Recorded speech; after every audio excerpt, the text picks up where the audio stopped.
Dr. Frankenstein. Frankenstein.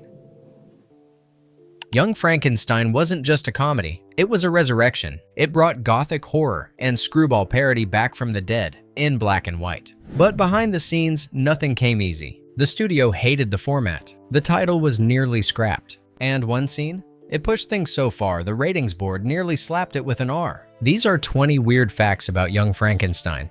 And tucked inside the madness, a pair of giant platform boots that Mel Brooks wore to dinner just to make a point. Stand clear. The sparks are about to fly. Number 1. Mel Brooks didn't just want to parody the old Universal monster films. He wanted it to look like one. So from day one, he insisted the film would be shot in black and white. The studio panicked. They said no one in the 1970s would pay to see a black and white comedy. They offered more money, bigger promotion, even colorized previews, but Brooks refused. He said if they forced color, he'd walk. At the last second, they backed down. On one condition, no one could advertise that it was black and white. Brooks agreed and shot it exactly how he imagined. It wasn't retro, it was rebellious, and it gave the movie the gothic beauty that made it timeless. Number 2. The scene that saved the screening? It almost didn't make the cut. Brooks was convinced the putting on the Ritz number was too weird, too long, too jarring, too Broadway. He argued with Gene Wilder for days, begging him to remove it. But Wilder held his ground. He believed in the moment. So they filmed it, reluctantly. And the first time Brooks watched it in full costume and lighting, he changed his mind completely. He didn't just approve it. He admitted it might be the best scene in the movie. What started as a point of conflict became comedy history.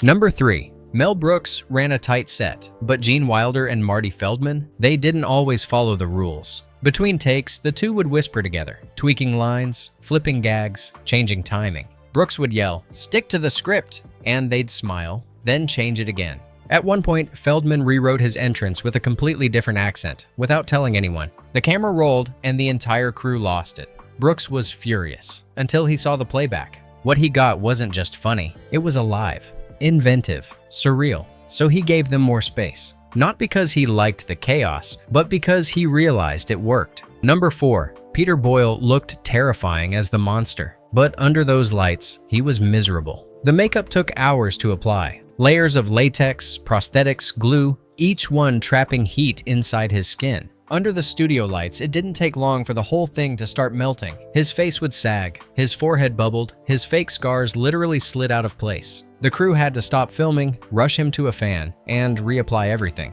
from scratch. And through it all, Boyle barely complained. He sweated, he stumbled, he danced in a tuxedo, and he turned physical discomfort into something unforgettable. This is a good boy. We love him. Oh. Number 5. No one noticed it at first. In one scene, Igor's hump is on the right. Later, it's on the left. Then it's gone. Then back again. It wasn't a mistake. It was Marty Feldman's joke. Without telling the director or makeup crew, he started shifting the hump every few scenes, just to mess with people. When Mel Brooks finally noticed, he burst out laughing and told the editors, "Leave it." The hump gag became a hidden gem. Never mentioned, never explained. Just one more reason the movie feels so strange and so smart. Oh, sorry. I don't mean to embarrass you, but I'm a rather brilliant surgeon. Perhaps I could help you with that hump. What hump?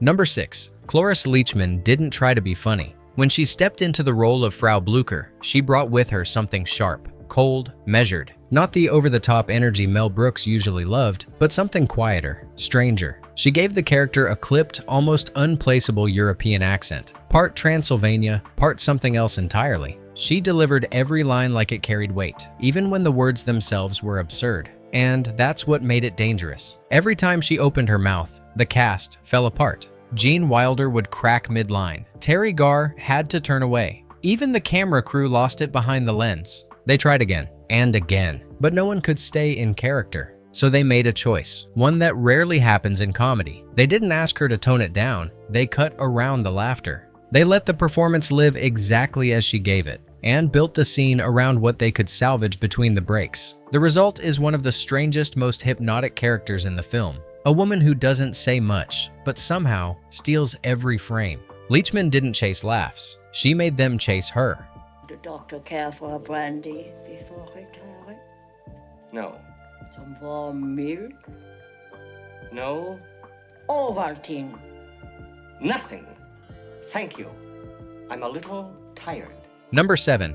In the early days of casting young Frankenstein, Terry Garr's name didn't come up. The studio had their choice locked in, a more dramatic actress with a classical look. Someone they thought could anchor the role of Inga with elegance and just enough comedic touch. But behind the scenes, tensions rose. There were disagreements over tone, over script, over direction. And just like that, the role opened up again, with cameras already preparing to roll. It wasn't a formal audition that got Terry Garr the part. It was a quiet recommendation from Gene Wilder. She arrived without fanfare, no pressure, no rehearsal polish, and yet she understood the rhythm of the film before anyone explained it. She didn't play Inga like a punchline. She played her like a woman in on the joke, warm, playful, a little absurd, and completely sincere. Mel Brooks watched her first read-through in silence, then smiled. Whatever plan they had before, it no longer mattered. Because in that moment, it was clear. Terry Garr wasn't filling in. She was the role, and no one would ever replace her again. Number 8. Gene Hackman was at the top of his game. An Oscar-winning dramatic actor with zero experience in parody. But one day, he ran into Gene Wilder at a tennis court. They started talking, and Hackman said, "I want to do something funny, just once." Wilder had the perfect idea. A blind hermit offering soup, wine, and cigars to the monster. Hackman filmed it in one day. He burned Peter Boyle's crotch. He broke furniture, and he delivered it with complete sincerity. It became one of the most unexpected, unforgettable cameos in comedy history. Oh, my friend, sometimes in our preoccupation with worldly matters. Number 9. Mel Brooks always gave himself a cameo. In Blazing Saddles, he played 3 characters. In Spaceballs, he played 3. But for young Frankenstein, Gene Wilder forbade it. He told Brooks that if he showed up in costume, even for a second, it would break the spell. This movie had to feel real, not silly. No modern faces, no winks. Brooks agreed. He stayed behind the camera, but couldn't help himself. If you listen closely, his voice is still in the film, as a howling wolf, a screeching cat, and the call of a train in the distance. He kept his face out, but his fingerprints, they're everywhere. Number 10. When Gene Wilder and Mel Brooks started prepping the lab scenes, they had one goal: make it feel real. Not like a spoof, not like a stage set, like you'd stepped straight into a 1930s horror film. So they tracked down Kenneth Strickfaden, the man who built the original Frankenstein lab equipment for the 1931 classic. And unbelievably, he still had it all. Tesla coils, arcs, switchboards, everything. Covered in dust, stored in a garage, still working. He shipped the entire collection to the Young Frankenstein set, and it fit like it had never left. That's not parody, that's resurrection. Number 11. No digital effects, no sound libraries. If Young Frankenstein needed a thunderstorm, they had to make one. The crew rigged pipes and tanks to simulate rainfall. They built wind machines, flash rigs, custom lighting boards, and when they cranked it all up at once, it worked a little too well. The rain pressure broke containment. Lights shorted out. The set flooded halfway to the ankles before they could shut it down. For a moment, they thought the lab scene would have to be postponed for days, but the crew worked overnight, dried it out, and rolled cameras the next morning like nothing happened. What you see on screen? Controlled chaos, just barely. Number 12. Every time someone says Frau Blucher, the horses shriek in terror. It's one of the strangest recurring gags in the film, but it didn't come out of thin air. Mel Brooks later revealed the sound cue wasn't just for laughs. It was based on a real woman he remembered from childhood. Someone cold, harsh, intimidating. In the film, the horses respond like they've been scarred, because in Brooks' mind, that name carried weight. It turned into one of the most surreal running jokes in movie history, but underneath it, a little darkness, a little truth, and a memory that never quite faded. I am Frau Blucher. Inga, may I present Frau Blucher?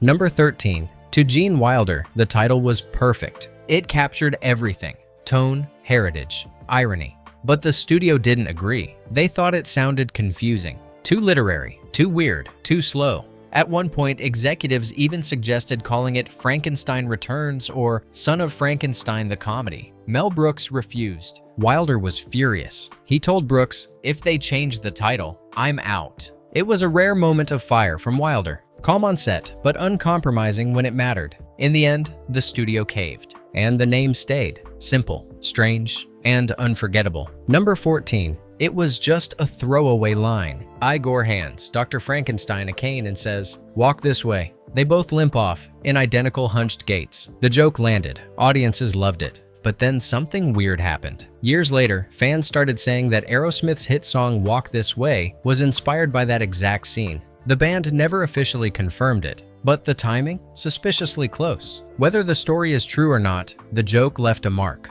A moment of absurdity. That might have echoed from horror parody to rock history. Walk this way. This way. Number 15. Young Frankenstein was filled with double entendres, but one of them nearly cost the film its rating. It wasn't violence or language. It was a single line in the final act. As the monster prepares to consummate his relationship with Elizabeth, she gasps,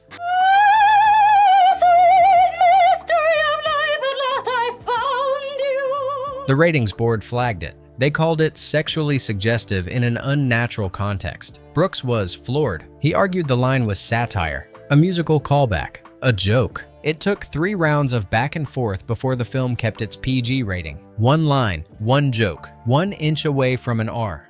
Number 16. Young Frankenstein wasn't supposed to make money. It was black and white. It was strange. And it didn't look like anything else in theaters in 1974. The studio quietly released it with low expectations. No major marketing push, no holiday rollout, no award season positioning, just another quirky Mel Brooks experiment. But then something strange happened. Audiences kept coming back. Word of mouth spread like wildfire. And the numbers? They didn't just grow, they exploded. By the time the run was over, Young Frankenstein had pulled in over $80 million on a budget of just under $3. It out-earned most blockbusters that year, including movies that had triple its budget and 10 times the promotion. The studio didn't believe in it, but the audience did, and they turned a quiet gamble into a cultural juggernaut. Would you mind telling me whose brain I did put in? And you won't be angry? I will not be angry. Abby someone. Abby who? Abby normal. Are you saying that I put an abnormal brain into a 7.5-foot long, 54-inch wide gorilla? Number 17. From the first frame, Young Frankenstein looked like it came straight from the 1930s. The shadows, the camera angles, the pacing, the lab equipment. So when it hit theaters, something strange happened. Older audience members, those who'd grown up with the original Frankenstein films, thought it was an actual sequel. Some asked if it was a lost classic. Others said they remembered seeing parts of it as kids. Mel Brooks never corrected them. He just smiled. Because the goal wasn't just to parody those old films, it was to live inside them. And somehow, he pulled it off. Number 18. For all its chaos, Young Frankenstein wasn't just a cult hit, it became a critical success. The film earned 2 Academy Award nominations, one for Best Adapted Screenplay and another for Sound. But when the envelopes opened, it lost both to The Towering Inferno. Gene Wilder didn't complain. He was just proud the Academy even noticed. A black and white monster comedy filled with puns, shadows, and horse screams. Being taken seriously? That was the win. The legacy didn't come from statute. It came from staying power, and audiences never forgot. No matter what you hear in there, no matter how cruelly I beg you, do not open this door or you will undo everything I've worked for. Do you understand? Let me out. Let me out of here. Get me the hell out of here. Jesus Christ, get me out of here! Mommy! 9! Number 19. Most comedies don't make it. They're seen as entertainment, not art. But in 2003, the Library of Congress added Young Frankenstein to the National Film Registry, declaring it culturally, historically, or aesthetically significant. It joined a tiny list of comedies that earned the honor, not because it was safe, but because it dared to be strange. The preservation wasn't just about film stock, it was about memory. A movie made to mimic the past became part of America's future. Put the candle back. I think I have it figured out now. Take out the candle and I'll block the bookcase with my body.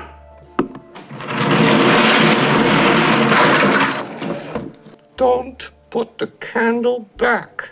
Number 20. By the time Young Frankenstein wrapped, no one wanted to leave. The cast had spent months together, rehearsing, rewriting, cracking up between takes. What started as a parody turned into something personal. A film about resurrection that ended up breathing life into everyone who touched it. So, on the final day of shooting, someone had an idea. If they had to say goodbye, why not make it official? They gathered on set. Someone brought candles. Someone else found a cloth to use as a shroud. And together, they held a mock funeral for the film. They spoke in accents, read eulogies, took turns mourning the characters they'd created. It was absurd. It was emotional. It was perfectly Young Frankenstein. For a film built on laughter, it ended in something deeper. Not just a goodbye to a job, but a farewell to one of the strangest, happiest chapters of their lives. Bonus fact: the monster's boots were massive, custom-made, towering, and heavy enough to throw off Peter Boyle's balance during filming. But after the shoot wrapped, Mel Brooks took them home, not as a souvenir, as a statement piece. He'd wear them to dinner parties, clomp through Hollywood cocktail events, and when people asked why, he'd just grin and say, "They make me feel taller and funnier." Those boots didn't just belong to the monster, they belonged to the man who built the monster's world, and he never stopped walking in them. Young Frankenstein wasn't made to be timeless. It was made from instinct, from memory, from two artists who loved horror. It didn't chase trends, it followed feeling. And somehow, in all its black and white weirdness, it struck something lasting. If this one still makes you laugh, or think, or wonder how they pulled it off, go ahead and like and subscribe. And tell us in the comments, what moment from Young Frankenstein still sticks with you? Thanks for watching. And remember, it's pronounced Frankenstein.